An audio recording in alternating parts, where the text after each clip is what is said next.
Good afternoon, everybody, and welcome to our first Impact Hour of the spring semester 2021.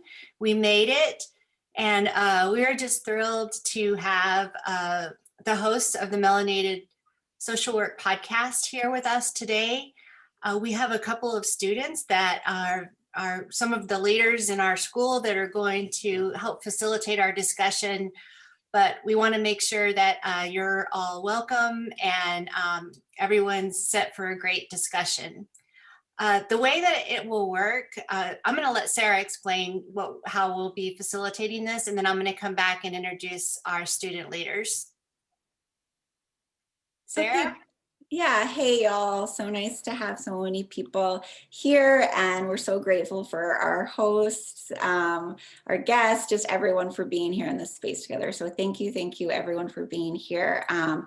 All of our attendants, y'all sent in so many great questions as you were registering, and we have taken a lot of those questions and incorporated them into the questions that Patrick and Dominique are going to ask. But we know that other things, more questions might come up, and we want to give you all an opportunity to ask those. And so you should see that there's a Q&A at the bottom of your screen. So if questions come up, if something sparks something for you in this conversation, you can feel free to type in those questions in the Q&A. And at the end of the conversation, we'll save some time to get to those. And you'll also have the opportunity to ask the question yourself if you would like. So once we close the panel discussion, we have that last bit of time for the Q&A. If you'd like to ask a question yourself, you can just raise your hand. And I will also write all those instructions in the chat, so you did not have to remember all of that. But we are so excited for all of you to be here and super excited to hear this conversation. So I'll turn it back to Jennifer now to introduce our students. All right, well, we put a call out to the Black Scholars Network faculty members for a couple of students to help us host. And we got two great students that are brand new to the program. I don't think I would have ever volunteered to do something like this in my first semester, so I think you're really brave, but it's gonna be fine, you can do great. First, I wanna introduce Dominique Magaha, and this is Dominique Waving. She's a first-year student at the school. She graduated in 2017 with her bachelor's degree in psychology. And before coming to UT, she worked as a behavioral therapist for children who were diagnosed with autism. She's now in the program doing her first field placement with Black Mamas, a maternal mental health initiative for Black women, providing support and advocacy. And after graduation, Dominique hopes to pursue a career in international social work and continue on behalf of working children with special needs on the macro level. And then we have Patrick Hudson, who's from Silsbee, Texas. And he received his degree at the Moody College, UT's Moody College of Communication. And his degree was in corporate communication with a minor in business. And someday I'm gonna learn about that transition into social work. We didn't get that far in your bio statement. He's currently a first-year student on the clinical track, and he's doing his field placement at Burnett Middle School. And his goal is to become an LCSW with a focus on destigmatizing mental health in the Black community. So I'll pass it on to y'all. So good afternoon, everyone. Welcome. Today, we're honored to have three of the four co-founders of the Melanated Social Work podcast. We have Marvin Toliver, a licensed clinical social worker, currently working as a therapist with the Radical Therapy Center in Philadelphia. At an early age, Marvin recognized the power he had to encourage and influence others, and he has had several positions that help recognize and cultivate that power. Marvin has served with City Miami. He worked with Treasure Island Job Corps and held various positions working within education to help shape who he is as a Black man navigating the world. Marvin makes it a point to use his power to fight and uplift the Black community, the LGBTQ community, and other groups that have been marginalized in America. Next, we have Michael Grinnell, a licensed certified social worker. Michael has always had an entrepreneurial spirit and an ambition to serve his community. As a Minnesota native, he received a BA in psychology from Carleton College and a master's of social work from Boston College School of Social Work. Michael is a skillful advocate for social justice in the mental health space with extensive experience providing clinical services to children, youth, and families. He is trained in several therapeutic modalities and currently serves as a staff therapist at Williams College Integrative Wellbeing Services. Prior to working in college mental health, he provided clinical services for the Department of Family Services in Fairfax County, Justice Resource Institute, and the Whitaker Children's Services. And lastly, we have Josh McNeil. Josh is a licensed certified social worker. He loves being a therapist and his ability to hold people's stories while helping them navigate trauma. As a Black man, he is particularly passionate about destigmatizing mental health in the Black community. Josh has used his clinical social work skills to bring healing to Black communities in New York City and Boston. We just want to say thank you guys for being here, and we are glad to get in this conversation with you guys. I'll start off with our first question, and that question is, we are in graduate school right now studying social work here at UT. And the reality is there aren't a lot of students here who look like us. Can you please share your own experience in a school at predominantly white institutions? And what's your advice for students of color?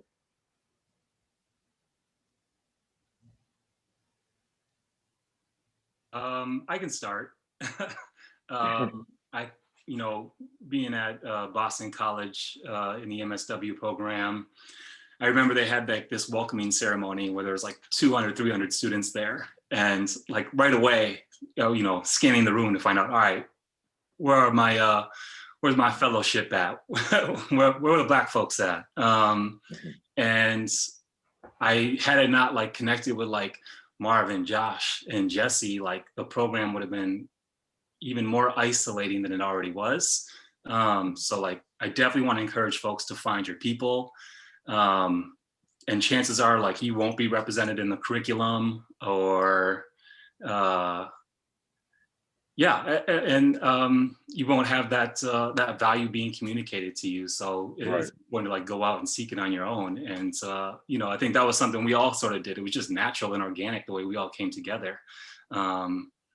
Because like when you're in the classroom, you gotta like like people look at you like you're a monolith and you got to speak on entire like Black culture. And that's like a heavy weight to hold. So it was just like really, really helpful to find these folks. And that's something I encourage everybody to do is like find your people in the program. Thank you, I appreciate that.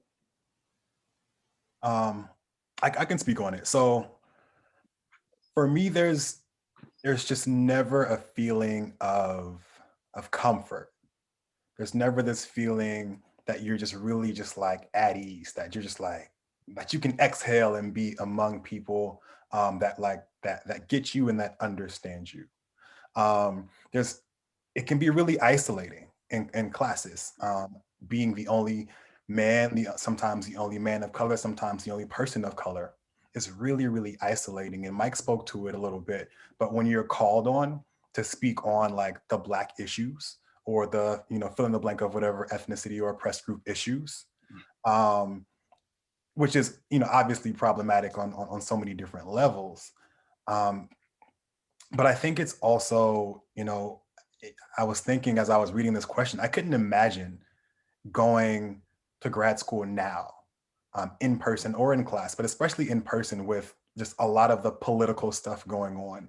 And that in itself would make me question every single person that was in my classes, that was even on campus. Are you here to harm me or are you not? And so my advice, similar to what Mike said, is find your community. Find your classmates who you vibe with. If there's not like a Black organization, we met with Boston College called GSCA, Graduate Students of Color Association. And that's where that feeling of comfort was like, it finally came. Mm-hmm. So find your community, find your people, and build and grow with them. Yeah, I appreciate it. I was gonna say, as far as my experience at Boston College, there weren't a lot of other African Americans, right? Let alone African American males. And I identify primarily as a Black person and then my ethnicity wise and everything, culture, nationalities, African American. But there's like at Boston College, there's no like Boston College Student Association of the Association for Black Social Workers. New England is the weather is cold, and sometimes when you kind of like maybe lived in the South, people aren't as warm up here. They're kind of more to themselves. So it's kind of like tribal as far as with whites being with themselves and those things. And there's just no spaces at Boston College for Black students, Black staff, and there's like nothing really devoted to this day to Black social work, African American, West Indian, West African, East African, anything Black diasporic to anything Black social work. And in the same town, there's a school called William James College, and they have a concentration for Black diasporic things. And it's like, you can go across the street and find these things. So this is very limited. They talk generally about of color, but they don't quantify it to Blackness in itself, because I think it's cool for us to realize like white supremacy all affects us, but it affects us differently. That's why I want to just bolster and say specifically Black. And especially for me, coming from an HBCU, I went to Florida A&M University, where you know you're Black, but it's kind of more in the back of your mind. It's more class things at HBCUs. Whereas as soon as you step on campus at BC, like for me, I felt like, man, people think I'm here because of a scholarship or for an action. And I felt like I had to prove myself a lot more. And when you are not supported, when you have professors that question or belittle your experiences by saying like, not all white people are like that, or do you think it's really white people, or do you think it's just you? You know, that is just utterly annoying. And also the most annoying part of being a Black African-American male at that school is the fact that there's, and to this day, right? It's just, it is what it is. There's a lot of white discomfort, and a lot of white people think, how can we do this? How can we do that? The biggest thing I can tell you, just letting you know for white people, is to hold white people accountable. It's that easy. Have a conversation, make it uncomfortable, make it awkward. If you do not make it awkward in social work, you are not a social worker. Social work is meant to be awkward. It's not supposed to be easy. So, right. But nonetheless, I found these brothers, and the rest is history. Yeah, thank you. I just want to touch on what our program, Dominique's program, and I have done. You know, throughout my time in undergrad, I rarely came across a Black professor. And now in my first semester, all my professors were Black. I was like, I couldn't believe it. And it just made me feel much more comfortable navigating through, you know, I'm first gen as well. So just going through that and seeing Black people in my space teaching me made me feel so much more comfortable and able to actually learn the material. So I appreciate the advice from you all. It was really insightful. Mm-hmm. Just real quick, I want to add, and this is actually reminded me from our conversation last night, Josh and Marvin and Jesse, who I believe worked in the financial aid office. Negotiate your scholarship. Because y'all bring a real like lived experience in the classroom and like enrich the learning process. And something I wasn't aware about, that I got made aware about just from hearing Jesse talk, who works in the office, was like, white folks will receive a scholarship and then negotiate it, and like, well, but like for $10,000 or $15,000 more than what they were initially offered. And I had no clue that that was even something that you could do. So, you know, and Josh, I know you mentioned like people assuming like, oh, you must be here on scholarship. Like, I'm trying to get that higher ed for free. So I will, I will take it all. I'll take all the scholarships, but definitely negotiate it. Thank you. Also, And Josh, I'm sorry, to what Jess, just I'm looking through the questions, and there's not another question that talks about this, but on top of negotiating your salary, when you, professors and faculty that hopefully are watching this, when you are depending on your classmates, your students of color to speak on the Black issues, recognize that that's extra labor for them. Recognize that they're opening their experience up and they're being vulnerable. And sometimes they're leaving themselves open to other people, other students, maybe even you, questioning their experience and how they navigate the world. And so part of what we always talk about is holding institutions accountable as well. Black and brown folks should automatically be getting more financial aid than white students because our ancestors literally built a lot of these institutions.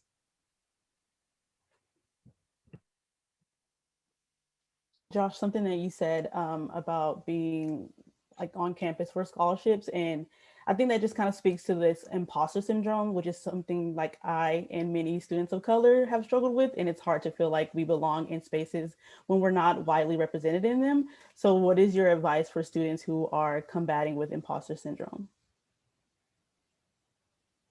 Thank you. I would say recognize it, be patient with yourself. I think it's something that we all kind of have dealt with. So just be patient and be compassionate with yourself. And also just know that for the most part, it could take time for it to get over, but you will get over it. And also the biggest thing that we could say is community, community, community.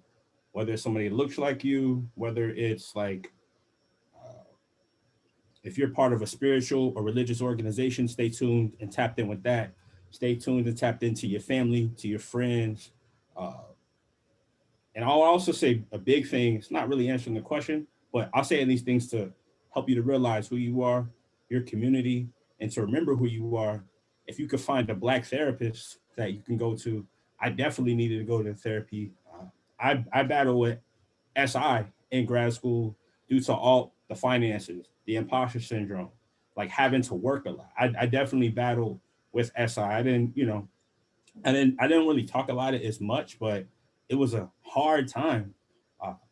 But if I could look back, I would have told myself to go to a therapist and get involved in community and be amongst people that care about you and love you. And you can't be an imposter in those settings. Thank you. The next question I have for you guys. We know that social work is a predominantly white profession and particularly made up of a lot of white women. So talk to us about being a Black male in the social work profession. And I want to speak just really quickly on that last question too. Okay. You know, I think one thing is just always remembering that all of us, most of us are so much better than we think we are. We're so much better than we give ourselves credit for. And also, like, if you're sitting with a client, just sitting there with them, just holding space for them, allowing them to talk, and not being interrupted and not being judged can be super powerful.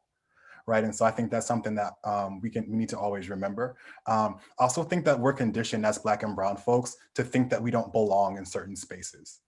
Right. White supremacy is here and continuously historically tells us that we don't belong in certain spaces. And I think that we need to change our narrative from, wanting to get a seat at the table to reclaiming the table.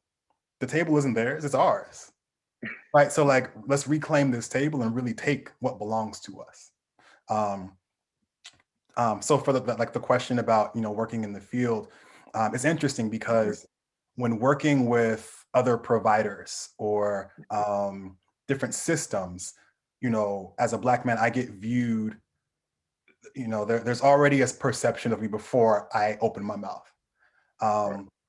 Mike, we shared this experience of going to court with clients and people assuming that we are the person that is here to go to court, and not as like the social worker or the lawyer or anything like that.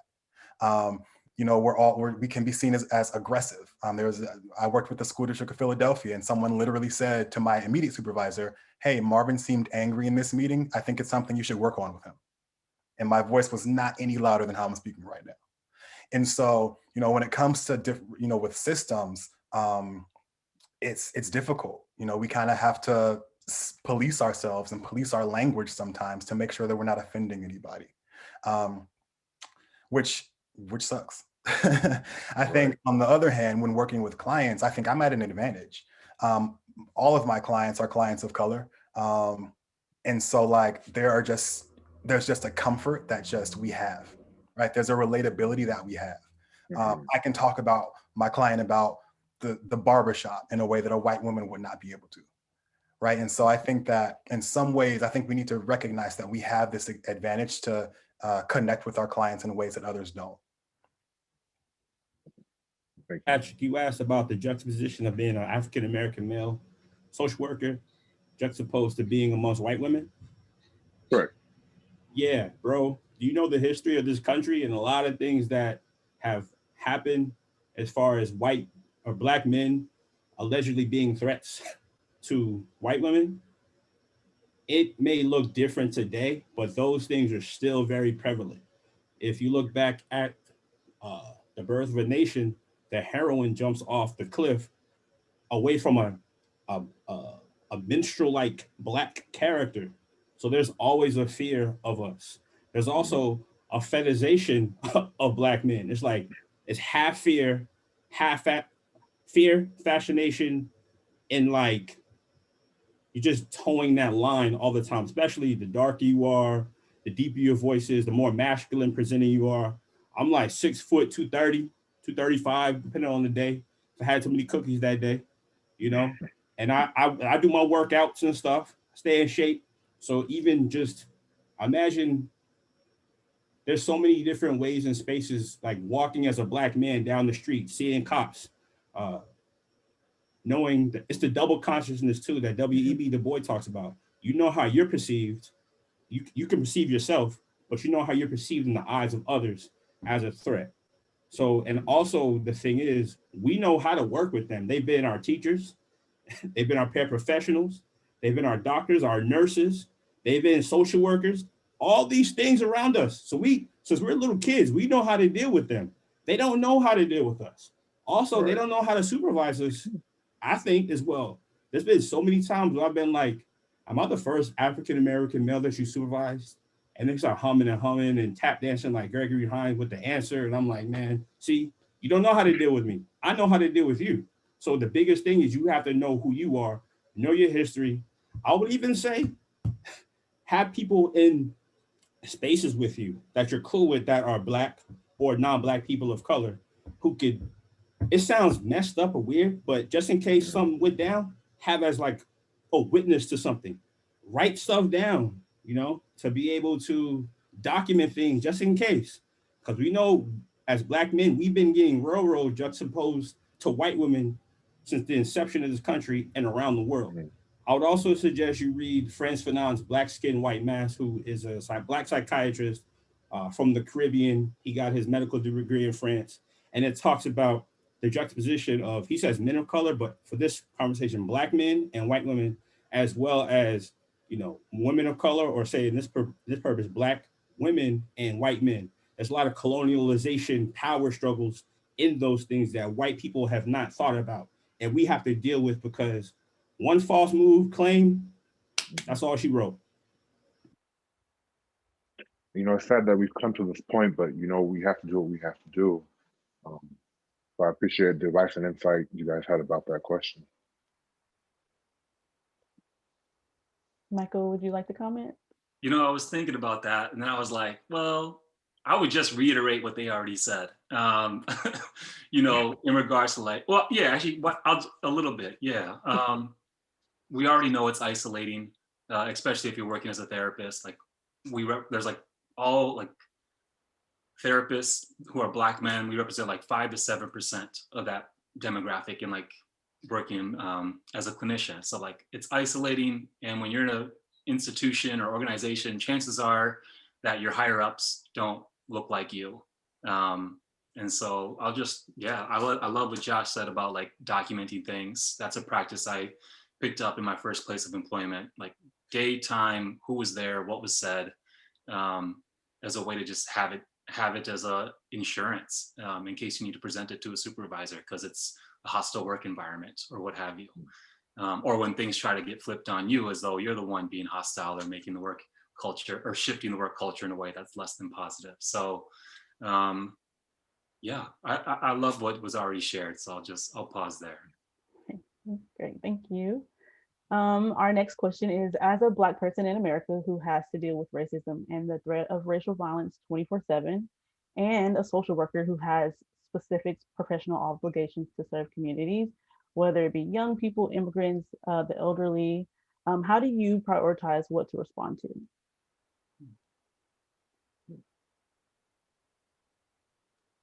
I'll speak a little bit about my place right now, working in a college. I think like as social workers, we're always assessing for safety, like regardless of demographics and other identities. Like we want to keep our clients safe. And I'm working in college mental health right now, and I'm very transparent about like my interests. Like I'm interested in supporting like Black men during their formative years, and to like navigate this, the higher ed as a system of power in order so that they can graduate and be well and, you know, learn skills that they can apply for the rest of their life. Like that's in my bio. That's the groups that I are like program development that I'm a part of. So it's really no secret. And yet, you know, recently, so I'll just share a quick anecdote, because I have a workshop right now that's titled Cultivating Wellness for BIPOC Community, Black, Indigenous people of color. So I have there was a white student who reached out and asked if they could be a part of it. I said, well, you know, I'm centering BIPOC. And then the response I got brought up a lot of countertransference in myself, because it was sort of like, well, help me find a white community to process this stuff. To process identity. And then I shared, you know, we can use social media, you can tap into these different networks on campus. And I got a response saying that felt like very unconcrete. And what else can I offer to help this person be part of the community and address not being included in the BIPOC space. And those are that's just a little example, like some of the things that come up in a space like higher ed, where people have been very entitled and always had access to resources. And the moment they don't, a white person doesn't, like there's contention, there's discomfort, there's something that comes up that feels like you need to change what you're doing in order for me to be included. And so anyways, that's a recent example of where I'm at in higher ed. And I'll set limits and boundaries around like, that's not within my capacity at the moment. Like my focus is still very much and always has been on BIPOC. So that's where I'm going to be at. I'll say quickly, I know Marvin's probably going to say some stuff. I don't want to step my brother's toes. I think the best way to center this work, and I actually work in higher ed too at a university, whether it's personally, you have to think about this too. It's personally and professionally. It has to be mirror image, right? So you can volunteer. For me, volunteering, especially post pre-pandemic, with Black spaces. I used to volunteer in Boston for this program called Breakfast with Brothers, and it happened like every Saturday, and it was in Dorchester, and you would come meet all types of Black men from around the community just to break bread, to talk about and unpack toxic masculinity, talk about our feelings, talk about the police, talk about how we can be better for our communities. That's one thing. Another thing is also donating. I'll say, since I'm a cisgender, cis-het Black man, being able to, and this is not the be all to end all, right? But to be able to donate to those that are Black, queer, and trans, right? Being a voice, speaking up around other people, like even in my family, if I've heard this happen recently, being able to talk to my uncles about some things that were toxically masculine or whatever, and just say like, can we think about this another way? So being able to use your voice in all these different spaces, right? I think being able to be called in about my privileges when I do hurt or harm certain places. So it's a lot of things that we have to call people in, but you have to be able to be called in yourself. I think reading about Blackness, right? Reading about, like I know in Bexar County, Texas, where you are, there is an extensive history of lynching Black people, right? But also there's a history of African Americans going to Mexico, and a lot of Mexicans, right? Before it was, well, Texas was part of Mexico, let's say that, because it was colonized.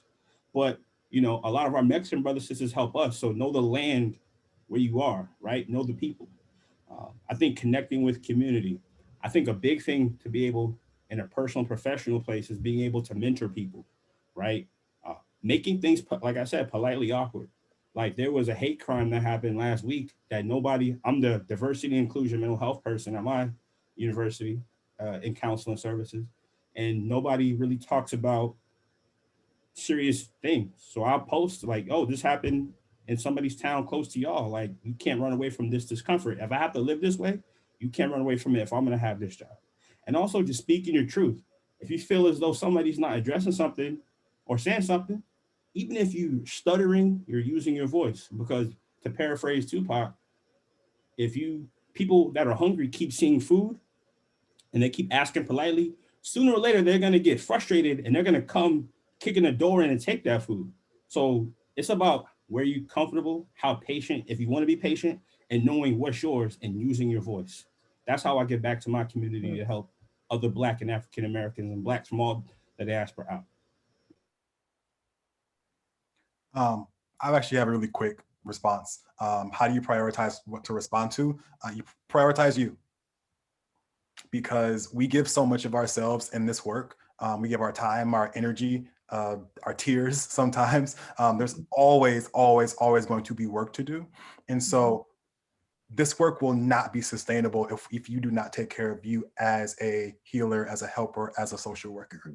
When you're on a plane, cabin pressure drops and they say, you put your mask on first, and then you help someone else with the mask, right? Again, this work will not be sustainable if you do not take care of yourself.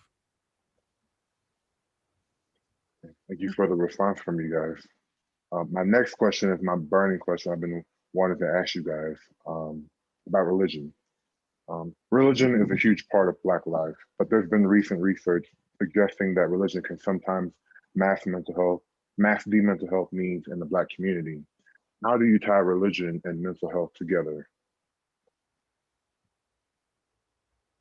I know Marvin's going to spaz on this. If you are religious, then you can do that, right? If you want to be religious, because not everybody, and I think especially I lived in the South, in the Bible Belt more so, from like maybe Texas to Virginia and down to Florida, it's a different type of experience for Black people, African Americans, compared to those that are in New England or out West or in the Midwest. So just want to put that out there. But if you believe that you can walk in true gum, then I would say, think about, there's a church named The Way, Los Angeles, and there's a pastor, right? She's an LCSW and a pastor, and she kind of talks about, you can pray, you can also meditate and go to therapy. And if that's what you want to do, that's what you want to do. Or even in North Carolina, the Dr. Reverend Barber, he talks about mental health and all these things in his church. So I would say find a community. It's generally the AME church that I think would speak about and do those type of things, because not every congregation is the same, you know? So pick your community that you feel like, all right, I could be Christian, but I can also compartmentalize mental health and therapy and go from there.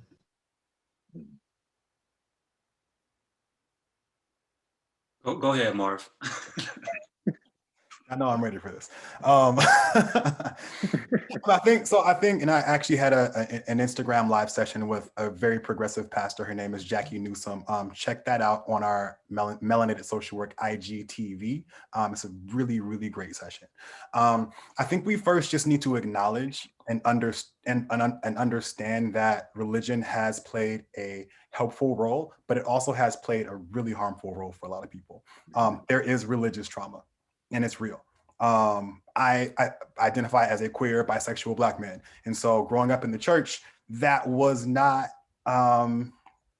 didn't really vibe with who I was as a person, right? If I'm learning that God loves everyone, but like, accept me because I'm gonna go to hell, it's wrong, it's an abomination, all of these things. And so that's traumatic, right? Because you're not hearing that from an individual. You're hearing that like, this is from like God.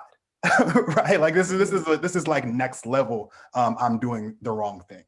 And so like different instances like that, and also folks in leadership positions that like sexually assault, not I think people first think about children, but children too, but women, right? Women and other folks that have less power in these systems. So I think we need to understand and recognize and acknowledge the harm that the church can do.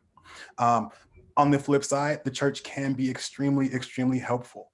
When we talk about Alcoholics Anonymous, there's a spiritual component to getting over addiction, right? When we think about resilience, like people use religion to get out of these traumatic situations.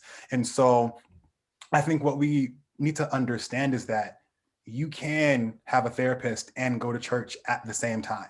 I think sometimes it sounds like a competition almost. Like you have church or a therapist. You can have both, and you should have both. But I think that, again, it starts with acknowledging, all of religion, not just this kind of like good story, good Samaritan kind of view that we have. But in sessions, I think you can fully, and those who are therapists should use scripture in session. Absolutely, you should. I do. I don't consider myself a Christian or religious, but I absolutely know the stories, and I can find scripture that can support and help a client heal.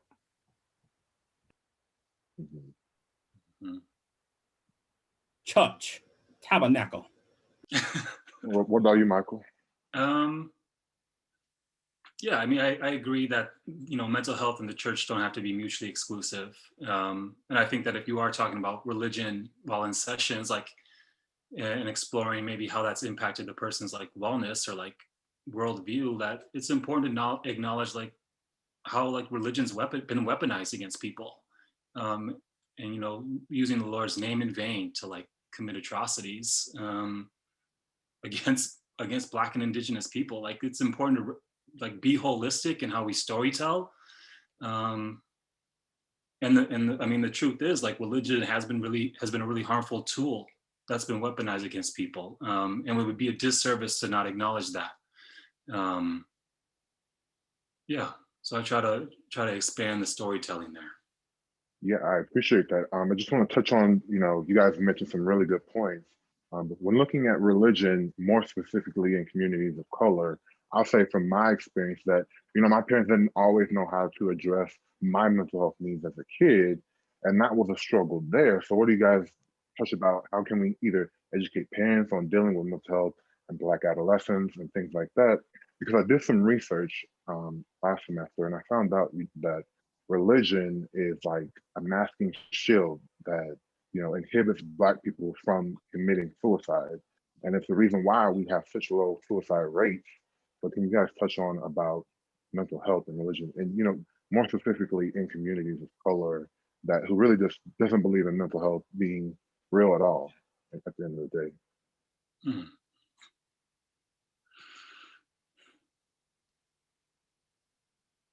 I didn't hit y'all with this. That's a great question. Marvin, were you about to jump in? I'm sorry. Go ahead if you got it. No, I'm still formulating my thought. Okay. But Marvin, you touched it a little bit with your pastor, and I thought that was a really good indicator. I think that, like, in the Black community, there's this idea that we can just pray everything away, right? You can pray away this, you can pray away that. I asked one of my former colleagues that I used to work with, because she just very homophobic. And I was just like, well, what if your son was gay? She said, I would pray for 30 days and 30 nights. And I was just like, okay. And I used to watch Grey's Anatomy like back in the day. And there was a scene where Dr. Callie Torres says, you can't pray away the gay. And I was just like, yeah, that's it. Because you can't. And so I really think that, I think there has to be, and I challenged Pastor Jackie Newsom to say, hey, like, you have to educate your people, as in pastors and clergy folks, to say it is okay to give everyone permission to have both, because we still live in this culture where the stigma is very real in the Black community. We're still holding on to the don't tell anybody about things that are going on behind our walls. We got to cut that out. We have to talk about what is really going on, because Black folks are growing up with so much trauma, and they're in their 30s, 40s, 50s, just now realizing that problematic things were happening because we prayed it away or just kept it in the family. I don't know if this is answering the question, but I would say for folks to study Black liberation philosophy or Black liberation theology, that would show you that you can pray to Christ, but also the fact that those in the Eurocentric Bibles, they taught you that if you were gay, trans, or whatever, that was bad. But more so in some Black liberation theology, it'll teach you that, like, you can be whatever identity you can and still pray to Christ. The white man taught you that it was bad to be that, because this goes back to white supremacy. White supremacy taught us these things. And even, let's also say that some people will say Black community, African-American community is the most homophobic this. They'll make it seem like, it's like, no, white people are just as homophobic in their communities. Latinx are just as homophobic in their communities. But why does it have to be, we have to bear the brunt of being the Godzilla of homophobia when there's homophobia everywhere with these people? And the white man taught you that. If real Christians knew, then you would have to be like, okay, because, in our churches that I went to, some were homophobic, but as we got educated, and especially I went to HBCU, and there were more progressive churches, there were more spaces. And even, at FAMU, we learned even in Oakland, actually, that there were more, not every church, but the first time I read about it in 1920, where there were churches in Oakland in the 40s and 50s that were progressive at the time. So we can boost up those stories as well, but also realize Christianity was in Africa before they used it against us and enslaved us as well, and Africa's in the Bible as well. So go sip on that. Well, thank you all so much for sharing your answers to those questions. That definitely gives us a lot to think about, which kind of leads us to our last question. So a lot has happened over the past year, Hot Mess Express 2020.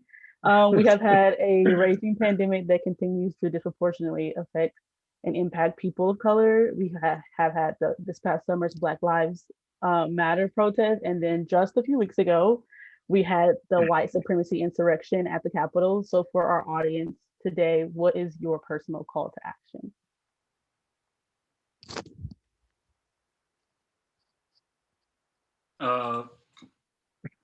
My call to action is to rest and find joy.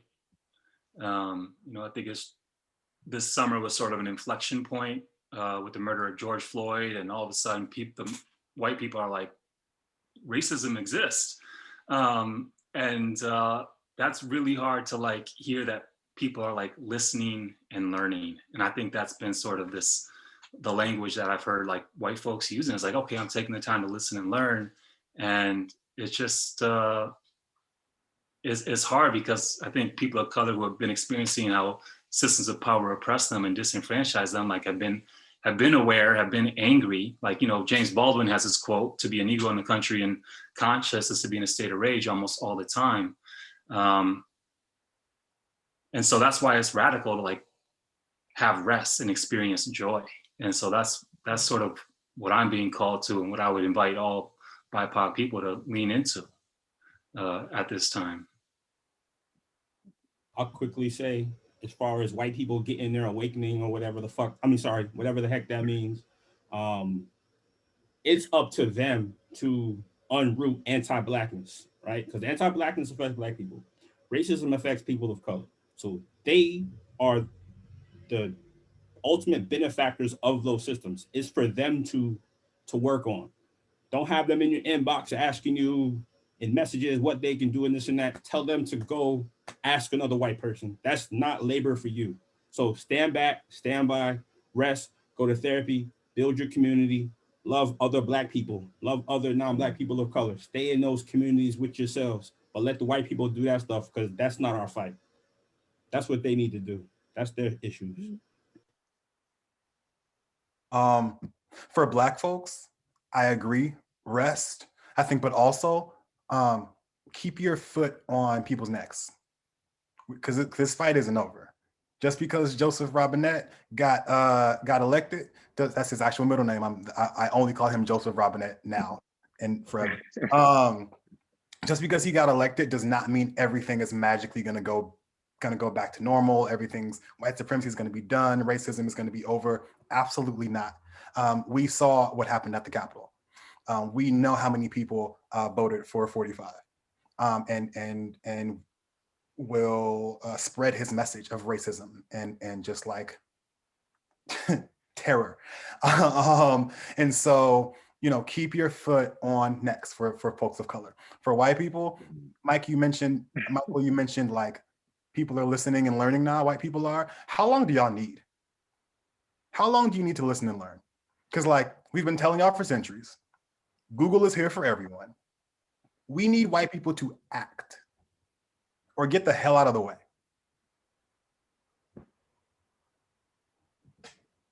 church, tabernacle.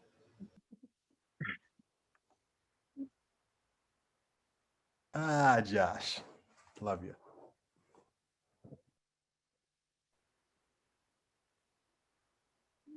All righty. Well, I think we have a few minutes to take a couple of questions from the audience.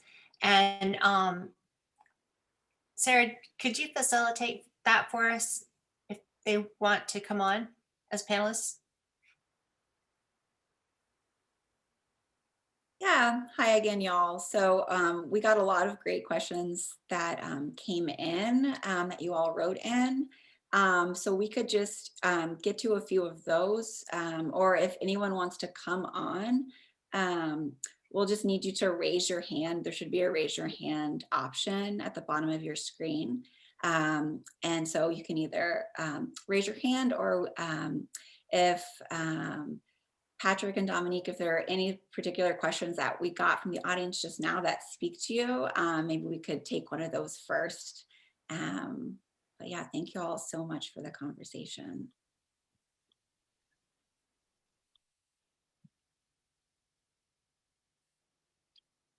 If no one, I can read a question from our audience member. What advice do you have for white liberals? How can I learn to be anti-racist? Ooh. I'll reiterate that Google is available and with an abundance of resources and literature, and also try not to center yourself in conversations or in the work. And it might be new to hear or new to try to do, but really, really decenter yourself. And listen to Black women, listen to Black people, and people with marginalized identities as we talk about our experience navigating these systems of power.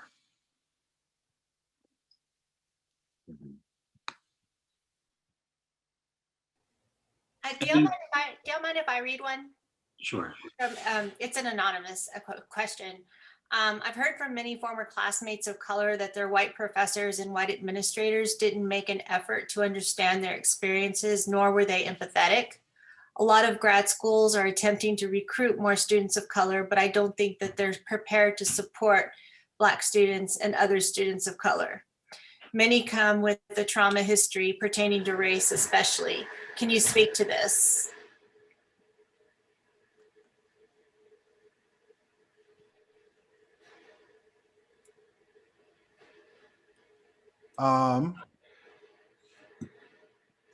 Yeah, I mean, I think about undergrad. I think about athletes.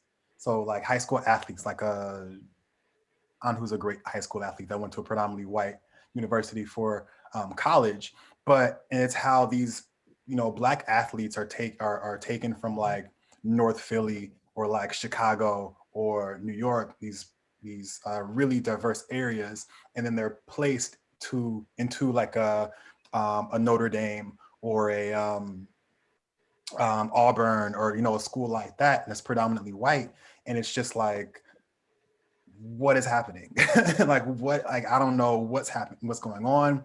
And in those situations, we talk education first, because a lot of those schools are not preparing academically for higher education. We talk about like everyday life, some big cities, and then moving into a smaller town, and then that racial comfort, right, of like a really diverse area to like all like 90-something% white.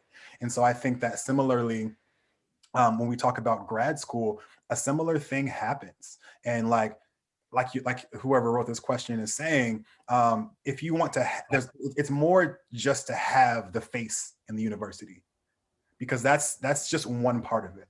You have to make sure that this person, this individual that has a life, a family, like past traumas, is well taken care of.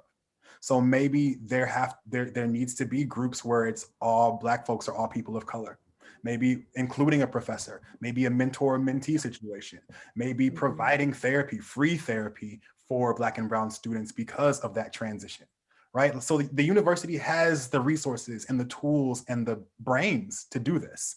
Again, they just got to act. To Marvin's point real quick, a lot of your universities owe African Americans and Native Americans as well. You know, you owe us education. You like our loan should be forgiven, first of all. We should be getting the 40 acres of the mule, all those things. So really, it's paying what you need to owe, because we may have a lot of student debt, but the debt that y'all owe us is trillions of dollars. So first, give us reparations, right? But it's also a bigger issue because let's think about it. Not outside of the HBCU space, there are not probably a lot of Black staff and Black tenured faculty. It's hard to get tenure. My brother is a PhD student, and I know other Black PhDs, and they have to do so much to be tenured. So it's not even on the higher level of things, it's not a lot of Black folks. Also, what would it look like? I'm gonna be honest, I got love for UT. Well, and I don't know what y'all been doing. What would it look like if UT had some social work students that were, if Patrick wanted to be a graduate social work intern or something for the Horns, why couldn't he do that? Why couldn't University of Alabama, Nick Saban, why couldn't you do that? Or Dabo Sweeney, I don't like Dabo, first of all, but Dabo Sweeney, why couldn't you get, well, there's no social work programs there, but nonetheless, these programs need to hire for some macro stuff, for some bigger issues for social work, and also clinical to help these brothers coming from Atlanta going to University of Alabama playing football, or going from Texas or Dallas going and playing for the Horns. They need that transition because transitions are hard. So athletic programs, get more MSW students right now. Well, we actually just hired Dr. Octavius Bishop, who is a former Longhorn and NFL player. And he's going to be working on the clinical faculty and also with athletics. So we're really happy about that, focusing on sports and social work. Yo, if you ever And want to we're have getting there melanated social a work, little at a time. oh, if you ever want to have melanated social work to do those things, holla at us. Oh, awesome. I'll connect you with Octavius. Shout out to Octavius Bishop too. Yeah, he's awesome. Well, all righty. We are at the top of the hour. And I do want to ask one more question. This is from Jesse. And Jesse wants to know, how can people support your work financially? Go to Melanated Social Work, the Instagram, click the link tree. You can donate to the Venmo, donate to the Cash App. You see this gear right here, Melanated Social Work? And also what Marv has, we have a lot of merchandise on there. Oh, wait, we have mugs too. Yeah, we have Melanated Social Work mugs. Yeah, we have a lot. We have doggy wear. We have masks. We have a book club. We've had Netflix parties. Awesome. And we are going to be doing more things in the future. So thank you. We're also doing Clubhouse talks now for folks that are now on Clubhouse. All four of us are on Clubhouse. We actually did one last night. Yeah, check out the website, melanatedSocialWork.com. Check out the podcast, available on iTunes, Spotify, Google Play, Apple Podcasts, wherever you listen to podcasts. We've had Rachel Cargill on the podcast, Melody Thornton, formerly of the Pussycat Dolls, Feminista Jones. Stick from Dead Prez. Huh? Stick from Dead Prez. No, you can't tell them about that. We told them last night. Okay. We have some great guests. Check it out.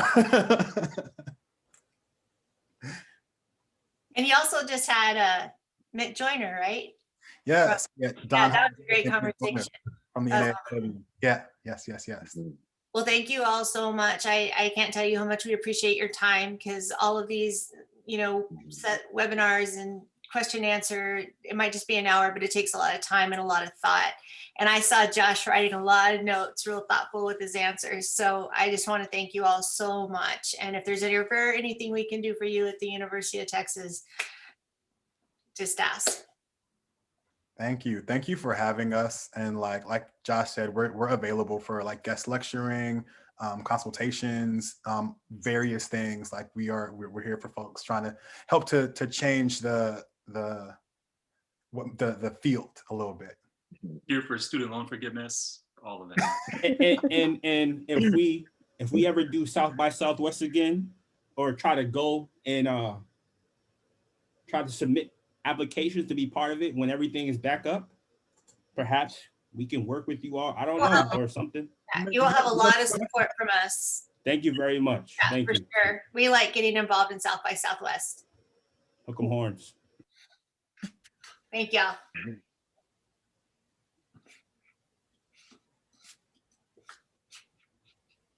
Well, yes, thank you all so much. One more time, we're gonna say, I also want to just say thank you to Patrick and Dominique, because they did such an awesome job, deserve a lot of celebration, such smart and just interesting and insightful questions. So we're really grateful to have you all in our community and for you all to have led this conversation.